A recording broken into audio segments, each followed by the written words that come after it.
awesome. She's my Okay. best friend. You guys can you can join this group. What's your name? Right, yeah. What's your name? Scarlett. Her name is Scarlett. Scarlett's a beautiful name. Hey, get out of my way. All right, we in our groups? Almost.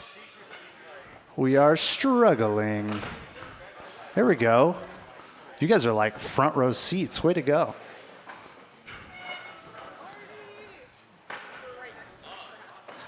Wow. I still hate that you called me Mr. Like you're gonna miss it when I'm gone. That is true. Don't talk about it. I don't want to talk about you guys graduating. All right. Hey, so I want you guys. I'm going to move you a little quickly because I've got to go talk with some middle schoolers really quick, just to hang out with them for just a little while. So I'm going to give you instructions. So I need you to listen so that you know what's happening. And then I'm going to head out for just a couple of minutes, and then I'll be back, and we'll continue on together in our study, okay? Open up your Bibles to Luke chapter 9. Luke chapter 9.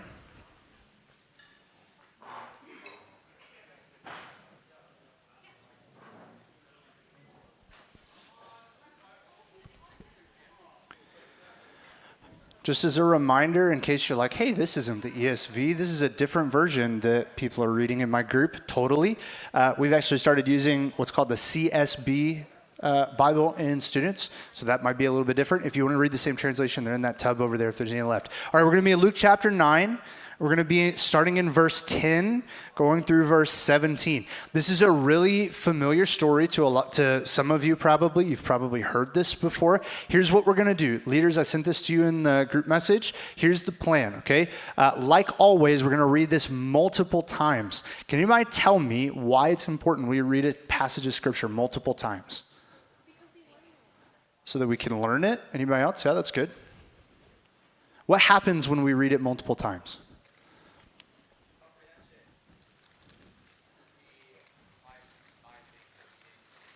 Yes, you see things that you didn't see the first time, right? Like if you've ever watched a movie multiple times. Here, let's do, I'm going to pick on some people. Kai, what's your favorite movie? The Greatest Showman. Great choice. Xander? Surf's Up. Great choice. Jake? Pee-wee's Big Adventure. Hey, like my favorite movies are the Lord of the Rings movies, but I'll give you another one. Interstellar, great movie. Every time I watch Interstellar, I actually watched it on our plane ride back going to Northern Ireland this summer. I watched Interstellar. It's an awesome movie. Every time I watch that movie, I see something different and notice something different that I haven't noticed before, all right? When we read the Bible, the same thing happens. The more you read it, the more you're going to notice new things, new details as you go. So here's the game plan, and then I'm going to hand it off to your small group leaders, and I'm going to go hang out with middle school for just a couple minutes, and then I'll come back, okay? You're going to do 3 things to read. You're going to read it silently first. Once everybody in your group has read it silently means like in your brain, okay? Then you're going to partner up. You're going to read it out loud with your partner. Maybe split it in half with your partner. Once everyone in your group is done with that, you're going to read it out loud as a group. So maybe go around the group, have a couple people read in the group, whatever it might be. Okay, so you're going to read it silently. What's after silently? Help. Partner, good. And what's third? As a group, right? Okay, after that, you're going to talk about what are the details that stand out to you. Remember, if you've been here before, I've said this a million times, we're not interpreting anything. We're not trying to figure out what anything means yet. All we're asking is, what does it say? All right, what are the details that you think are significant and important? There's 8 verses here. There's a lot happening in these 8 verses. So pick out those light bulbs, those details that stand out to you as important, and then when I get back, we'll share as a group, okay? Give me a big head nod if you're with me.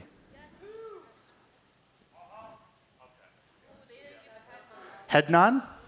He's staring at me like into my soul. It's kind of terrifying, actually. Yes, question. What? Oh, verses 10 through 17 of chapter 9. Jesus feeds the 5,000. Verses 10 through 17. All right, go ahead, read it silently on your own. Ready, set, go.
Hello, hello, This is as far as my knowledge. hello, hello, hello. One or two. Two.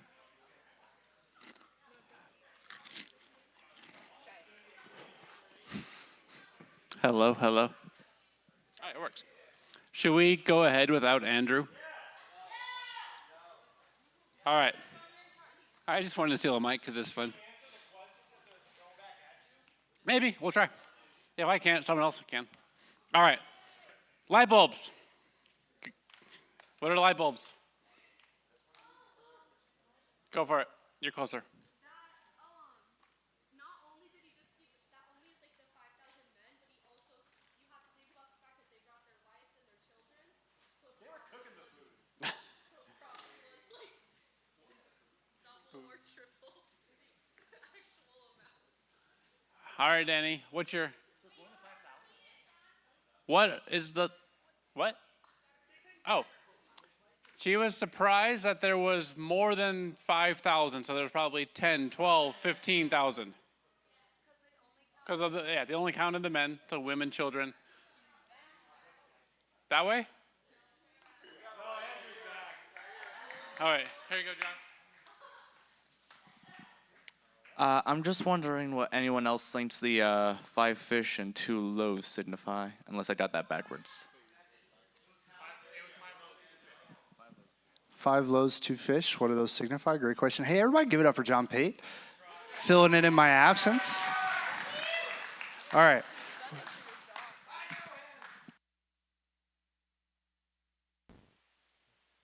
Check. Okay, I like this one better. All right. How many people have shared light bulbs? Oh, we just started. Beautiful. What did you say so I can... They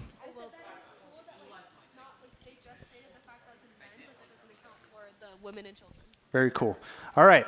Let's keep going. More things that stand out. Samuel?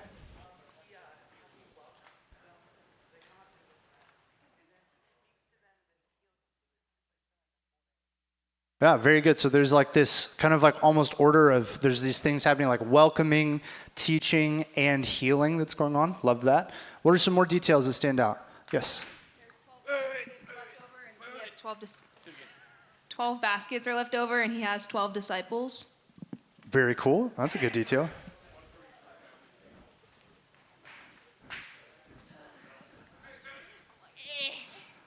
I think to answer your question, obviously, I think the 5 loaves and 2 fish stand for Jesus' body and his life. Okay. Remember, that's good. That's good. What are some details that stand out? Let's not get into meaning quite yet. Let's just point out details that we think are significant and important.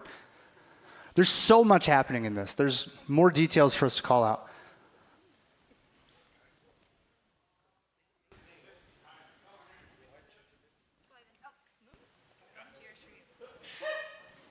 Bless you.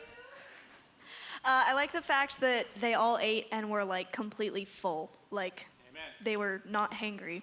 Good. Yes. Good detail. Everybody's full. Detail right here. They were put in exact groups of 50. Yeah, exact groups of 50. That's a great detail. That's actually significant. Jake? Yeah, I thought it was interesting that it was the disciples that told Jesus to stop preaching so they could go eat. It wasn't the people coming to him saying, hey, we're hungry, we want to go. I thought that was odd. Like, why would the disciples try to tell Jesus, hey, like, we need to wrap it up? Yeah, that's good. Disciples are the ones pushing to go eat rather than the people. Love it. The townspeople followed Jesus into a deserted place. Good. Good one. That in the like section before, Jesus had sent the disciples out to like go like get rid of demons and like cure diseases, and he told them to go with nothing, like no food, no nothing, just the clothes on their back. And then right after that, they came and did more stuff and gave other people food before feeding themselves, which they had probably not eaten in a while because they had just been serving. Good. Love it. Bethsaida is like right in between a Jewish and a Gentile land, like right in the middle by the water. Great place to meet. Great place to be. Yeah, absolutely. John is like parkouring over chairs. We think it's cool, well, not cool, kind of crazy that, like, just a few verses before that, Jesus gives them authority to cast out demons and heal people. And then when he tells them to feed the people, they're like, huh? When they just, like, did all this super cool stuff. Yeah. Great. Love it. More details. There's so much happening in this text. There's more than we can call out. Let's get 3 more people, and then we'll move on.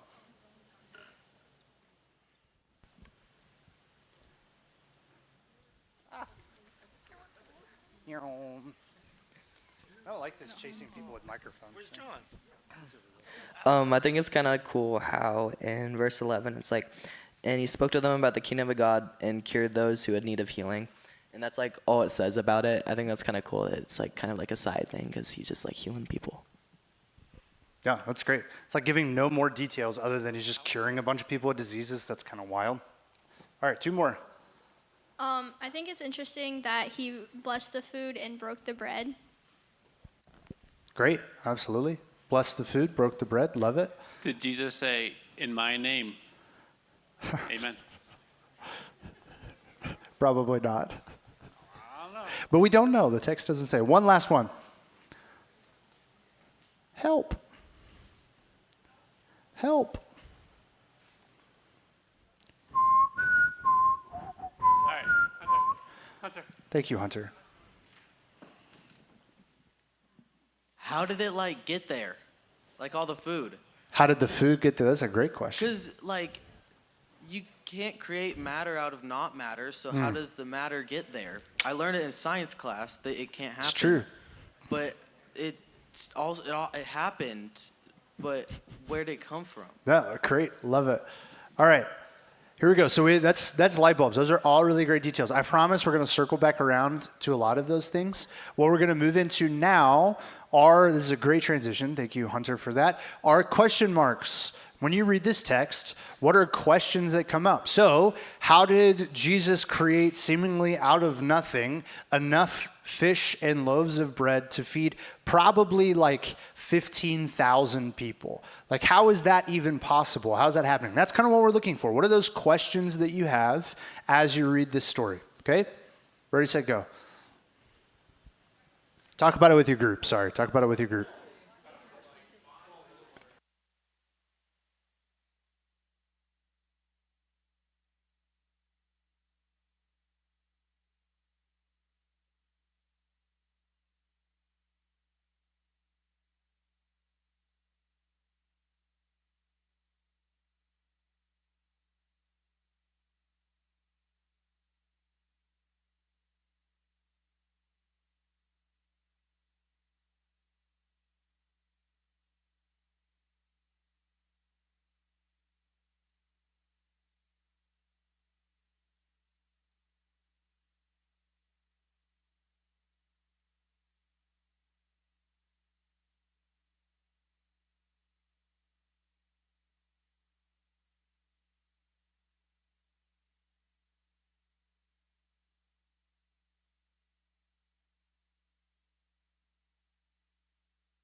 All right, take like one more minute. Finish up those questions.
All right, here we go.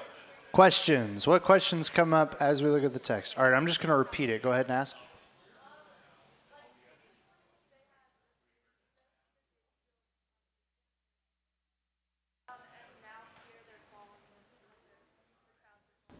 So is your question why?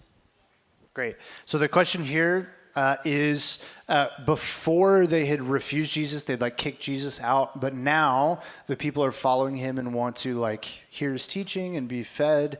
Why? What is different here? Why is that the case? Anybody want to take a stab at the answer? Why are they accepting Jesus now?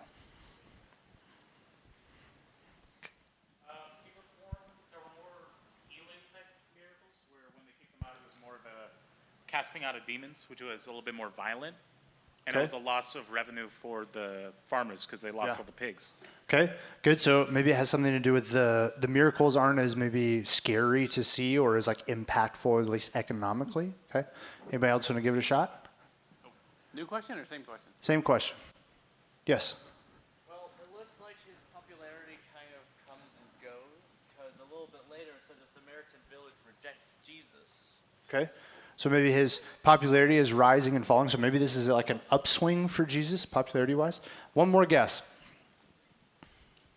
And I promise I do have an answer for this question. Anybody else? Yes.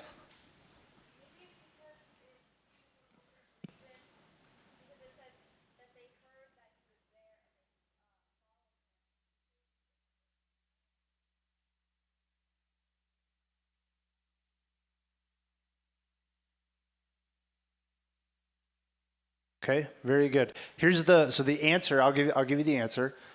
Sophia's on the right track. It's because Jesus traveled to a different location. That's really the big piece of this. He left the Gerasenes, where he was before, where he cast the demon out of that dude. Bunch of Gentiles, they just see this random Jewish man come into their town, cast a demon out of this guy, and they don't know what they're supposed to do with that. And they're like, hey, get out of here, dude. Like, what are you doing? And Jesus gets back on a boat and travels across the sea, right, to come back into a place where he's now by the city called Bethsaida. So he's gone to a different place where he probably is a little bit more accepted because there's more Jewish people here. And everyone who's there is there on purpose. Like they chose to come out to this place to hear Jesus speak. Make sense? Great question. All right, next question. Zaid. Why 12 baskets of leftovers? Like, was it one for each of the disciples or? Great question. All right, 12 is a really significant number biblically. So there's 12 disciples. What are there also 12 of in the Old Testament? Somebody said it over here. Yeah. 12 tribes of Israel, right? Somebody stand up right now. Tell me all 12 tribes of Israel. Just kidding. I don't even know that I could do that off the top of my head. All right. But 12 is a significant number that kind of signifies like the people of God. So we have 12 tribes of Israel. We have 12 disciples. We have 12 apostles later because Judas dies and then is replaced.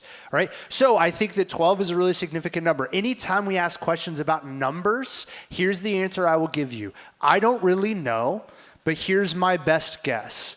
All right? So I don't really know the answer to that question, but here's my best guess. The reason I think that there's 12 baskets of leftovers is signifying that Jesus can provide for his people, right? So there's 12 tribes of Israel. That represents God's people. Now there's 12 disciples. They represent God's people. And these baskets of leftovers are Jesus demonstrating, hey, I can provide for my people. Make sense? That's my best guess. I could be wrong, but that's my best guess. Next question. Yes. Here, I will mic you, I guess. That's what we're doing that now. Why did Jesus only have 5 loaves of bread and 2 fish if it was less the disciples coming? That feels like not enough food for all 12 of them. Great question. Why does he only have 5 loaves of bread, 2 fish? Does anybody remember there's other stories that tell like a similar account to what happened? In those similar accounts, where does Jesus get the food from? Abby? Yeah, just like a kid who brought a snack, right? And he's like, hey, does anybody have any food? And this boy comes forward, gives his food. Jesus uses it and multiplies it, right? So if this is the same story, the same account, that would be where the food came from. Some people will say that there's 2. Some people will say that there's 4. But the answer to that would be, I don't know. If it's not the same story, then I guess it was just leftovers from what they had. Next question. Why were they separated into groups of 50? Love it. Why groups of 50? Anybody want to take a guess? You're gonna have this would require some real ball knowledge of the Old Testament. Does anybody know? No. Huh? Because the math works. 50 is a great number, really, if you think about it. I got a question. Yes. Is that the number that Moses divided the people up into? Bingo, yes. So if you go back to the Old Testament, if you go back to Exodus and Deuteronomy, God tells Moses at certain points, hey, divide the people into groups. And he divides them into groups of thousands, of hundreds, and then of 50s. Okay? And this is just how God was dividing his people for either for discipline or for gifts or for things that God is giving him. So this is another callback to the Old Testament. I'm going to ask a question. Why does that matter? Why is that significant? It's a fun fact to have. Why would that be significant? Yeah. Parallelism from the Old Testament to the New Testament. Somebody tell me, what does the word parallel mean? What's a parallel line?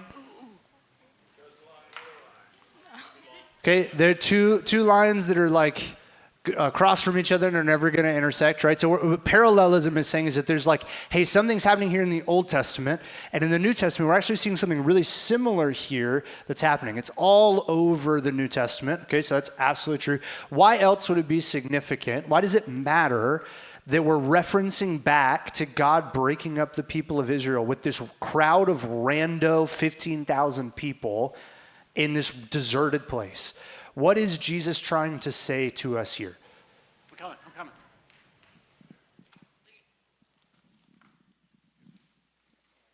The exodus of Israel, they were wandering around in the desert for 40 years. The desert is a desolate place. And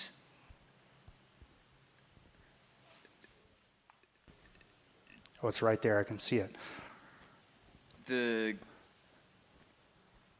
Those who are following him are like the people of Israel following Moses out from exile in Egypt. Yes. Okay. Let's follow this thread. This is good. I'm getting my anxious pacing back and forth because this is really exciting. Why would Jesus making a parallel back to the desert, back to these groups of 50? What statement is he trying to make? Remember what the theme of Luke is. We haven't talked about it in a couple weeks. This upside down kingdom where Jesus is inviting in outsiders. What is the statement Jesus is making as he divides people like he divided the people of Israel? He's God. Okay, yep, that is definitely true. I could never tell you that's a wrong answer because that is always a true answer. Let's give it one more shot and then I'll tell you. Is he kind of saying how, like the Israelites were leaving slavery from Egypt, these people are also slaves to their own sin? Yes. So great. All of those. We put all those together. Here's what Jesus is doing, and I think this is genuinely on purpose. Jesus is trying to tell us that no matter who you are, whether you are a Jew or a Gentile, whether you are fill in the blank with whatever cultural, political terminology you want to use, no matter who you are, if you're an outsider or an insider, that Jesus is bringing people in who are far off to become the people of God. This is like if you were a first century Jew and you picked up on this happening, you would be really mad, because what Jesus is saying is, hey, like the people of God, the family of God actually isn't dependent on who your ancestors are. It's dependent on faith in me. The people of God are actually just the people who believe in me. If you were here, not this Sunday, but last Sunday morning, Pastor Greg, we're going through a series on the book of Revelation, and he was talking about how the church is what we would call like Israel now. Like it's the people of God have always been the people who have faith in who God is. And so the church fill that spot now as we step into that role, that the people of God are these people from outside that God is bringing into his family. That may not be cool to you, because the Bible is so awesome. Like just these random details that he's putting together, 12 baskets of leftovers, groups of 50, all of it is pointing to something else. There's a question that got asked earlier, why are there 5 loaves and 2 fish? What's the significance of that? Does anybody want to take a stab at that one?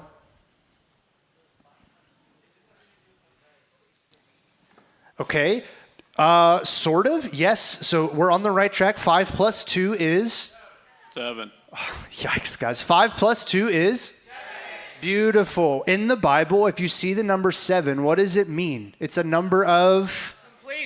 Completion, right? Jesus is trying to say, this is all I need. I don't need anything else. Actually, technically, Jesus doesn't need anything. He could probably just snap and like a whole feast would appear. But he's saying, I don't need anything else. This is complete. This is all I need. The Bible is, man, it's so cool. There's so many of these little details that are really significant. Okay, I'm off track here. What are some more questions we have? Let's do 3 more. Yep, just say it and I'll repeat it. I'll come back to you. Yeah, back here. Was the fish like dry cured or raw or previously cooked and just like miraculously kept hot? Or Man, that's a great question. I've truly never, ever thought about. My guess is if it's the same story that we see in other accounts of the little guy bringing the food, my guess is that it's dry cured fish. If it's not, I don't know, truly. It might be fresh caught, but then they don't cook it, and that doesn't make sense. Yeah, they eat it like Gollum, just a raw fish, terrifying. All right, yes? What hill are they on? Or like, what place are they on at besides the actual? They're just outside the city of Bethsaida in like the wilderness up on a hill. That's all we know. Frank's Hill. Probably not. It's probably not Mount Sinai because that's a mountain. And Mount Sinai is really significant, so it would tell us if it was Mount Sinai.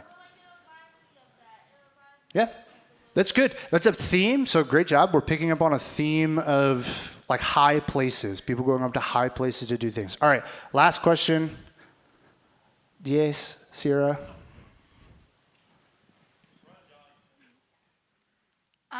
So it says 5,000 men, but was men generalized or did they only count the men? They only counted the men, so we're probably talking about like 15,000 people-ish, 10 to 15,000 people, give or take.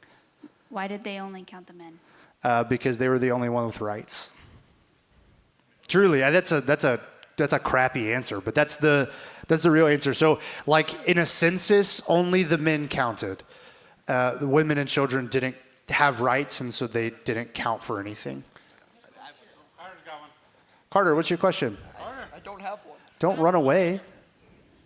How did 15,000 people hear Jesus?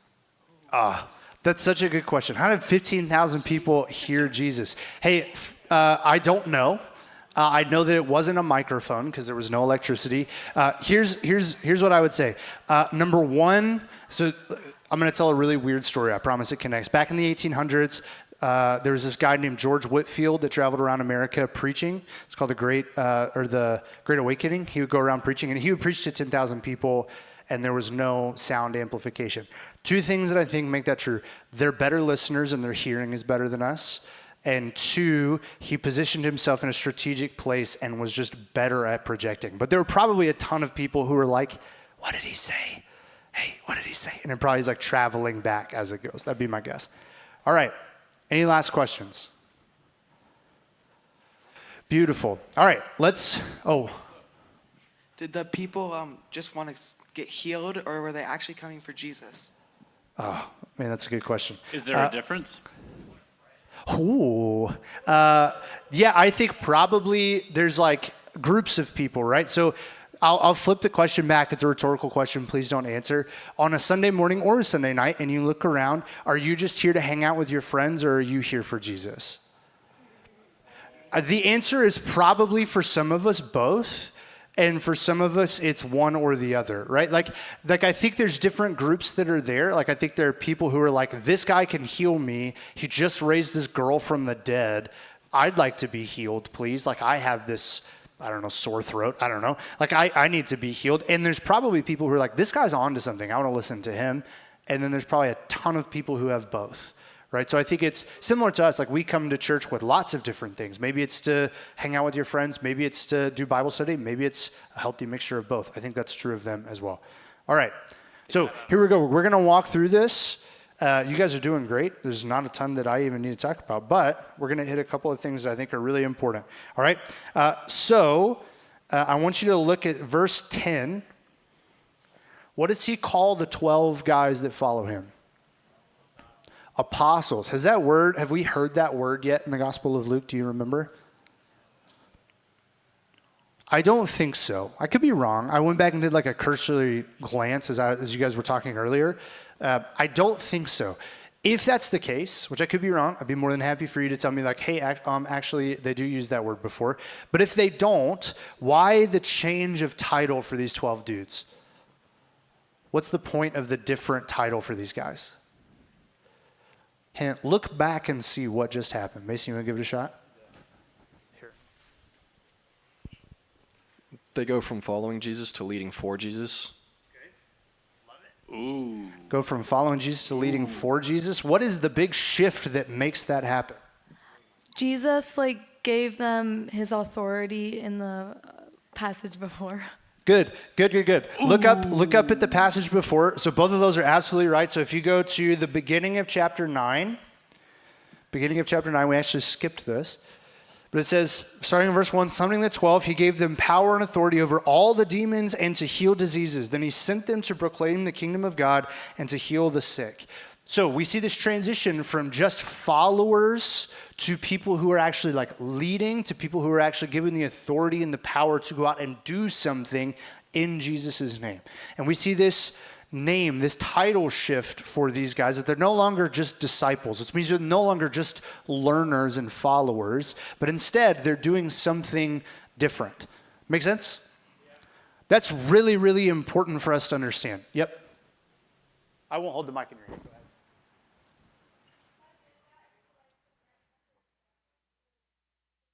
Go ahead. By doing that, is he preparing him for his death? Abso-stinking-lutely. Great question. Yes, 100%. Jesus' ministry is all about preparing to send the people out after him to do the work that he's about doing. I'm going to come back to that later.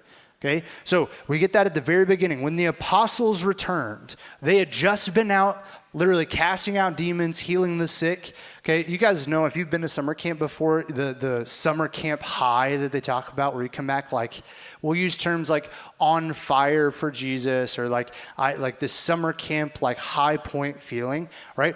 Take that, probably multiply that by about 1,000, and you probably have what these apostles are feeling. They've just gone out and they've been casting out demons, healing the sick, doing all of these really awesome things. Congratulations, you caught another one. Sit down. Man, I was intrusive thoughts, Andrew. Don't say that out loud. Okay.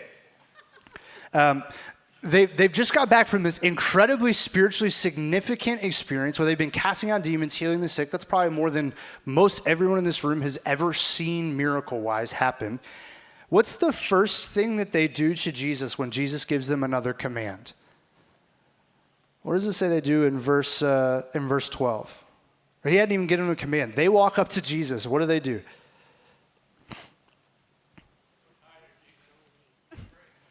They tell Jesus what to do. That's crazy. They feel pretty good about themselves. They've been doing some cool stuff. They've been leading. They've been doing this really awesome thing. They have this power now. And they look at Jesus and they're like, this guy doesn't know what he's doing. Jesus, send the crowds away, man. What are you doing? It's time for us to eat. Like, send them away so we can have some time, right? Here's what I want you to hear from that. We're not to application yet, but I want to kind of preface our application with this. We do this all the time, where we come to Jesus and we say, hey, Jesus, actually, I think I might have a better plan than what you've got. Like, I know that you want these crowds to be here. I know you've got compassion on the crowds, but we got to eat. And so, like, I need you to actually listen to my plan and do what I think. We do that junk all the time. I do that all the time, where I'm like, hey, Jesus, actually, I hear what you're saying. Glad we're here. Also, this would be really great. We should do this. And Jesus is like, hey, you're forgetting who's in charge here. You're forgetting who is the force by which the universe was created. You need to sit down and you need to be quiet, right? So the disciples come up to him and they say, send the crowd away so that they can go to the surrounding villages and countryside to find food and lodging, because we are in a deserted place here. Two things I want you to notice. Would they have said this if there wasn't a place nearby for them to go find food and lodging?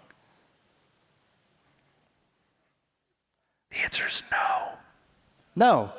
Let's try it. Would they have asked this if there's a place nearby to find food and lodging? Try again. Would they have done it? No, they wouldn't have. Okay, the disciples might be like being really prideful here, but they're not like heartless individuals. They're not going to be like, hey, we're 6 days travel from any place to sleep, but send them away, these peasants away, Jesus. Like, no, they know they're close enough to a town that they could send the people away and they could go find a place to stay and they could find food in that place. So here's the reason that that's significant. I want you to pick this out of this text. Jesus isn't doing this miracle solely because the people needed it, all right? The people could have gone other places to find food. Jesus instead is doing this miracle for a really important reason. He's demonstrating to everyone watching the radical hospitality of the gospel. In your group, define hospitality really quick. You got 30 seconds. Ready, set, go.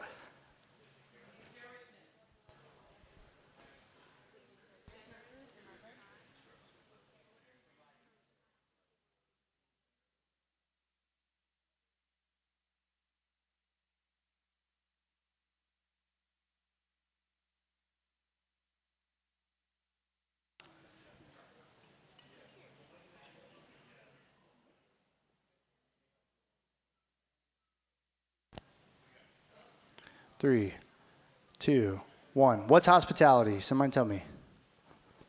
Help. Xander? To serve someone. Okay, to serve someone. Very good. Anybody want to add on to that? That's great.